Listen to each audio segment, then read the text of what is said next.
Good morning everyone, and welcome to our 5th assembly in the series of looking at the character of God. James has got another brilliant story to tell you today. He's got another brilliant prop to help him do that. And this story is a really good one. It's one that really gets to the heart of what Christians believe about who God is, about God's character, about how much he loves us. It's a story that involves some water and a story that involves real forgiveness. And so we're going to sing one of our songs to start with. So I thought, seeing as what the story is about, we're going to sing Waves of Mercy, Waves of Grace. And you'll see James after the song. Enjoy.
Good morning.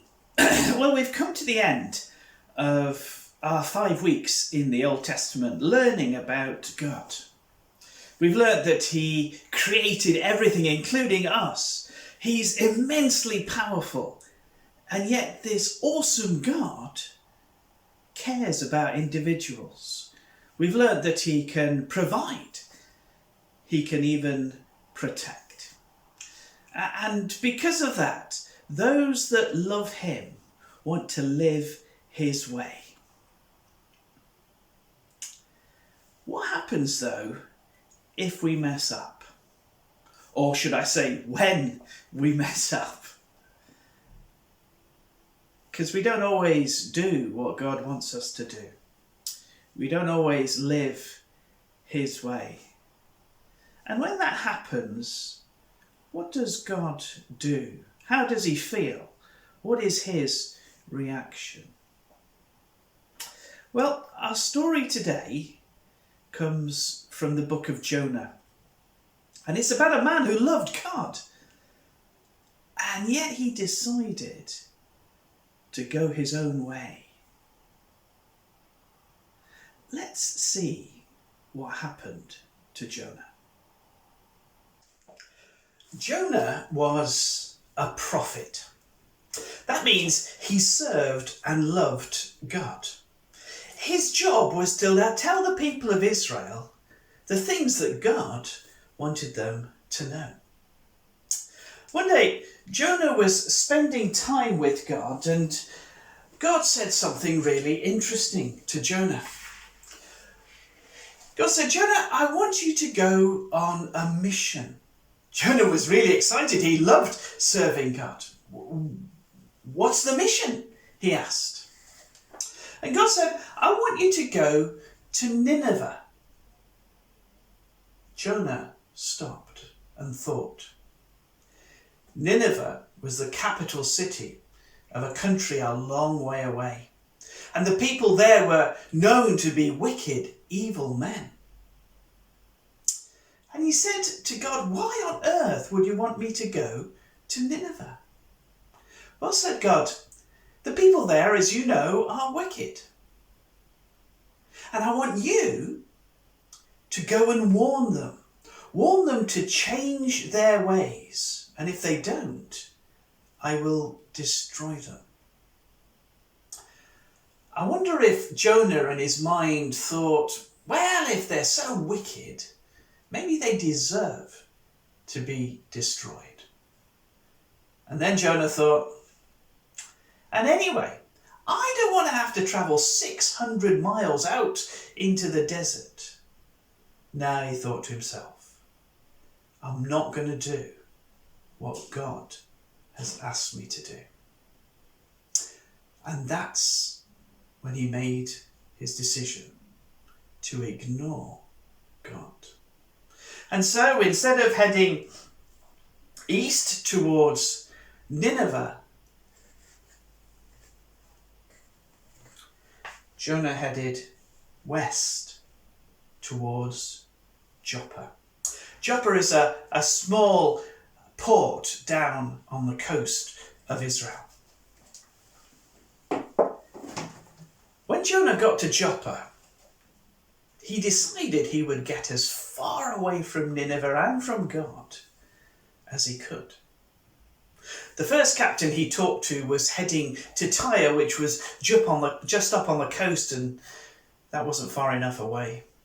The next captain Jonah spoke to was heading to Crete, an island out in the Mediterranean. He nearly went with them, but he thought, nah, that's not far enough.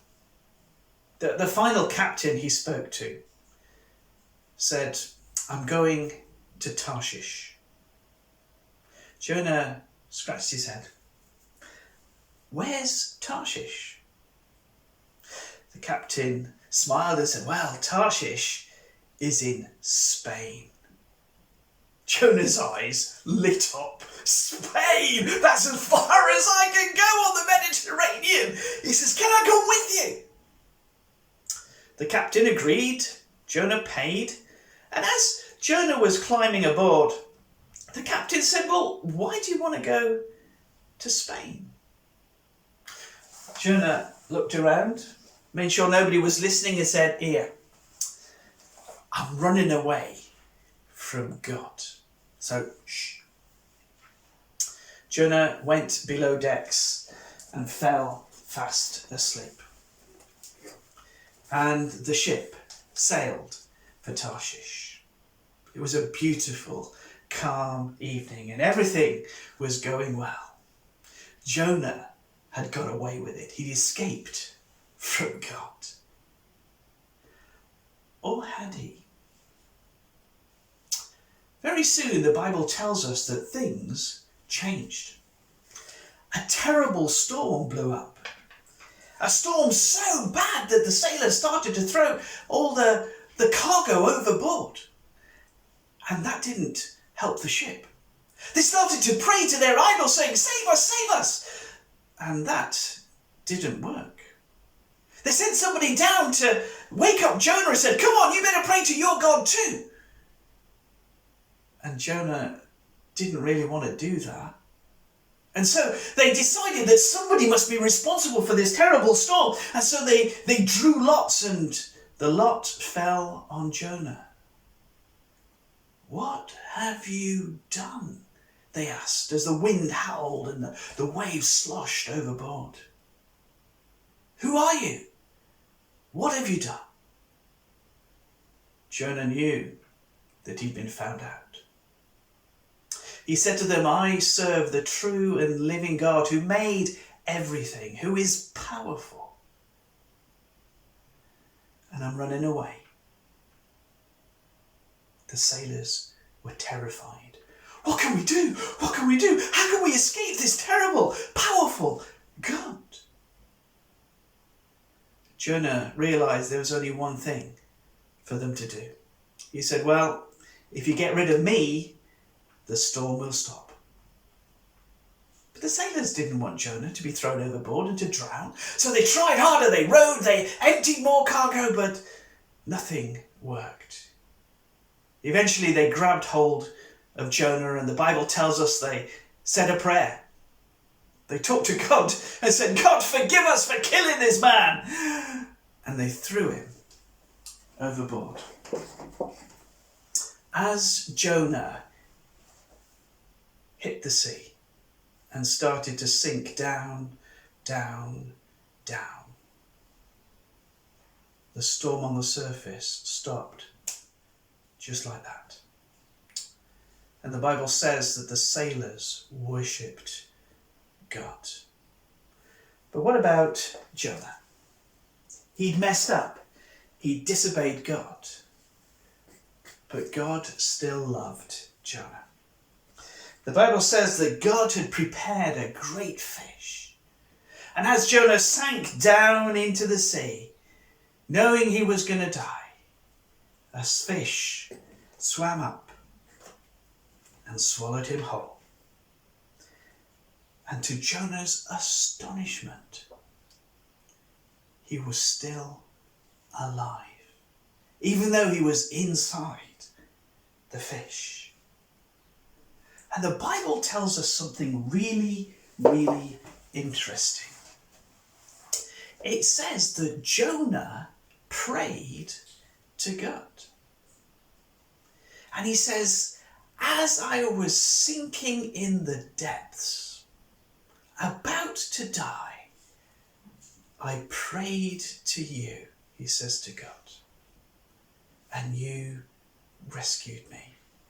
What a thing to say! He's in the belly of a fish. But Jonah had realized his mistake. He knew he couldn't get away from God. He knew he'd messed up. And he said sorry to God. And then something extraordinary happened. You see, God heard Jonah. And he accepted the fact that Jonah was sorry for running away from him. And the Bible says that God spoke to the great fish, and the fish vomited him up on the shore. God saved Jonah from the fish, from himself, because Jonah had turned back to God. And God came to Jonah and said, "Jonah, I have a mission for you." He gave him a second chance. "I want you to go to Nineveh and warn them that unless they turn to me and change their ways, they will be destroyed." This time, Jonah did exactly what God asked him to do. He set off. He travelled the 600 miles to Nineveh. He warned the people, and they did indeed change their ways, and God didn't destroy them. Jonah disobeyed God. But from his prayer that we read in Jonah chapter 2, we realise that he was sorry, and he said so to God. God forgave him, and God saved him. Interestingly, Jesus spoke about Jonah. Jesus said to the crowds who were listening to him one day, he said, "You know the story of Jonah?" And they all went, "Yeah, the guy got swallowed by a fish. We don't think it's real." Jesus said, "Listen, just as Jonah was in the belly of the fish for 3 days, so I will be in a tomb for 3 days." The people didn't understand, but you know what? As we heard from the Easter story, Jesus did die. He was buried in a tomb.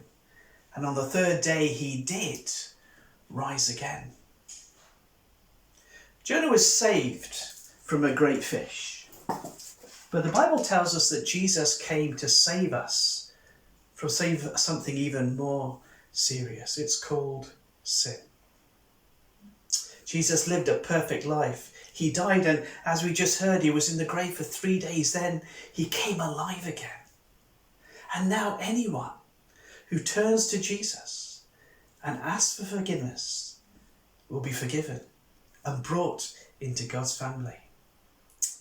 And if we mess up, just like Jonah, when we say sorry to God, he will forgive us. That is a wonderful thing. Believing in Jesus means that we are saved and saved forever. Big thank you to James for another brilliant story and another incredible prop to help us learn the story. You know, one of the things about the Easter story that blows me away is the power of God to bring Jesus back to life. But even more than that is the fact that he loved us that much that he wants to forgive us for everything that we do wrong. And that's another thing that we learn from the story of Jonah, isn't it? That all we have to do is say sorry and we can be forgiven, which is a great comfort for somebody like me who messes up all the time. But another challenge is, because of the story of Jonah and because of the story of Easter, it tells us that we can forgive other people because we've been forgiven. Because we've been shown love, we can give love. That's brilliant, isn't it? The Bible describes it as this word grace, which is given to people who even sometimes don't deserve it. And it also describes it as a gift. And because we've received this gift, we can give that gift of love and forgiveness out as well. And that's what living the way that God wants us to live is all about. And that's what today's verse is about. So let's have a listen to that. Today's verse is taken from a book in the Bible called Ephesians, and chapter 2 verse 8. It says, "For by grace you have been saved through faith, and not by your own effort, it is the gift of God." And thinking about the idea that forgiveness is a gift that somebody has to give us, and God shows us how to model that gift by forgiving us all when we say sorry. So let's say this together after 3. 1, 2, 3. "For by grace you have been saved through faith, and not by your own effort, it is the gift of God." Ephesians chapter 2 verse 8. Okay, brilliant guys, well done. We're going to have our prayer now before we move on to our craft time again with James. So if you're ready with the prayer drill, it goes 1, 2 and 3. Let's pray. Lord, we thank you for another assembly. We thank you for another great prop and story from James. And we thank you for the way in which he's described how much you love us. Lord, we pray that you'll help us understand what it means to forgive other people just as we've been forgiven. That as we want to be forgiven for when we mess up, that we'll pass that gift of grace that you've given us on to other people. And that because of that, our relationships will be much healthier and much stronger. And we pray that you'll help us with all of those things in Jesus' name. Amen. 4. Great. Okay, guys, before you go on to the craft with James, which is a great one this week, that's the last in our first 5 in the series. We're going to move on next week to the second half of the series. We've been looking at the questions of who is God in the first 5. In the second 5, we're going to look at the question of who is Jesus. And we're going to find out some more incredible things in those stories. So I hope you are still well and safe, and I'll see you next week with the first in the second half of the series. Enjoy the craft with James, and I'll see you then. Bye, guys.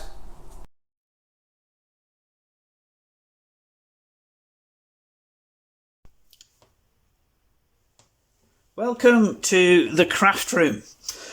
Well, as you will know already, we've done the story of Jonah today, so For the craft, we're going to make this whale, and let's see what happens. When I squeeze that, there's poor old Jonah inside the mouth of the great fish.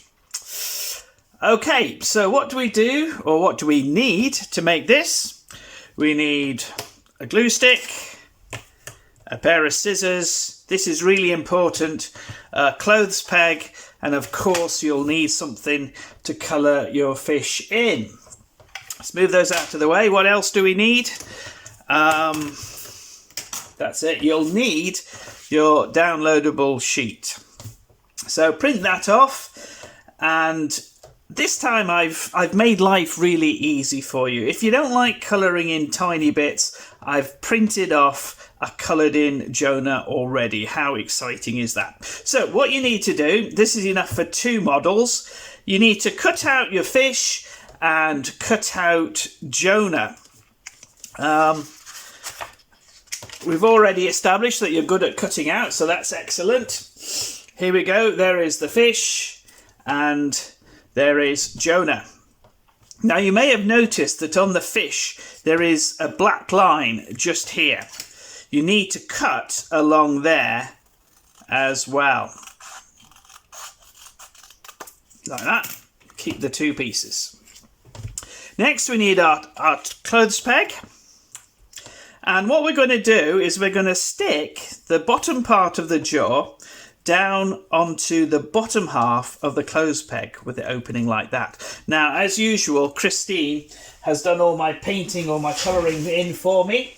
In fact, Christine did the colouring in or the painting of my visual aid, which is absolutely amazing, isn't it? Now, a tip for when you're using glue sticks and doing little bits is you put a piece of scrap paper down and then you can glue to your heart's content. So glue along there and we'll peel it off if we can. There we go. And then we're going to stick this, let me move that out of the way, onto our clothes peg. So we're going to line it up with the middle, okay, of the jaw. There we go. It's a bit of a fiddle, but take your time and it'll be worth doing. So we line it up. You have to take a bit of time with glue sticks. Sometimes it takes a while for the glue to adhere. That's a posh word for stick. Okay, so that's half of it. Now we do the same. We move that out the way. We get our scrap piece of paper and we glue along that line. Okay, plenty of glue just to make sure it holds. Put the lid on. It's always important to do that. Scrap piece of paper out of the way. Clothes peg back in position, and now you line up the 2. So you line up the mouth and you make sure it's stuck down. There we go. You just have to go around the spring. I don't think that matters too much. And now we have a great big fish or a whale, and you can make its mouth open and shut. Now that's cool on its own, but we need to put Jonah inside. So we'll turn it over like that. And this time we're going to glue the wood. Now you only want to put glue on the bottom half. Let me just make some more come out. On the bottom half of the clothes peg. Like that. Make sure it's well and truly glued on. And then we'll get Jonah. We'll turn him over so you can only see his back. And we'll glue him onto that bottom piece there. Okay, now what we do is we turn him over and we check that you can't see him, and when you open it, sure enough, there he is, and you can adjust exactly where he is, and you just have to make sure that when the clothes peg closes, it doesn't grab Jonah, so it might be worth just bending that out a little bit. Okay, so that's the back, that's the front. Let's see if it works. Wow. Look at that, Jonah inside the whale. But it's not really the whale that's important in this story, is it? Though the whale is interesting. What is important is that Jonah, having disobeyed God, said sorry, and God saved him from the whale.